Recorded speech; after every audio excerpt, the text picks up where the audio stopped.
Carrion, developed by Phobia Game Studio, is an action reverse horror title putting you in control of an amorphous monster, and although there are positive aspects, its drawbacks mar the experience. Carrion is paper thin on the story front, but what's obvious is that after breaking out of containment, your avatar wants to escape and will do anything for its freedom, even if it means consuming those in its path. Indeed, part of the gameplay loop is picking off victims, keeping the creature's health in check and adding biomass to its size. The game features 3 evolution stages, and finding and breaking into other containment units aids in its growth, giving both offensive and defensive skills, though the latter relies on limited energy. Controlling them is done with the left and right bumpers, though which ones are available depends on your evolution state. These abilities you earn gradually, and, in many situations, you'll shed biomass for overcoming specific hurdles.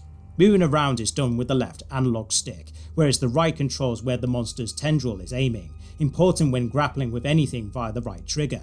That includes those who are unlucky enough to fall into your grasp, and, without sounding sadistic, dragging unaware victims to their doom while coating the walls in red is engaging to a point.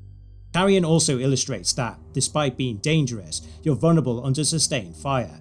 The monster is effectively a glass cannon, making the environment, and more importantly, your abilities, vital in its relentless pursuit to escape. They also serve in opening up Carrion's Metroidvania levels, clever from the developers as other containment units, which, by finding and absorbing the biomass within them, make the monster stronger.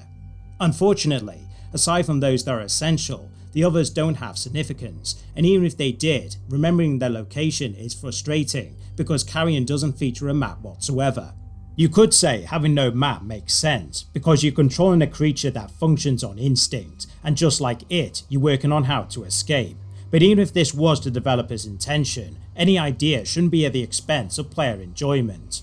Getting lost in Carrion got tedious and frustrating, to the point I was searching up videos of where to go, which, for a developer, is the last thing you want players doing. There are exit signs in each zone, though due to its Metroidvania level design, you'll be backpedaling through familiar areas, which is unintuitive. Plus, you're moving so quickly that environments lose their artistic merit. At least the monster's echolocation detects crevices, where you can save progress, replenish lost biomass, and are vital in accessing new locations. Nevertheless, traversing levels, not knowing whether or not you're making progress, or because there's no map display, gets galling. During all of this, making precise maneuvers is annoying because you control the creature from its centre of mass. In the early game, this isn't a problem due to its size, though with every foe consumed, thus contributing to the organism's growth, moving through levels is awkward as you can easily make a wrong turn.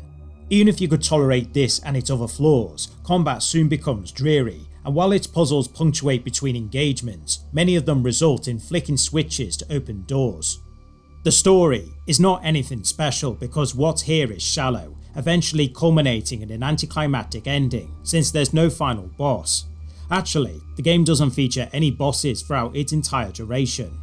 Despite there being no spoken dialogue, the voice acting is so-so.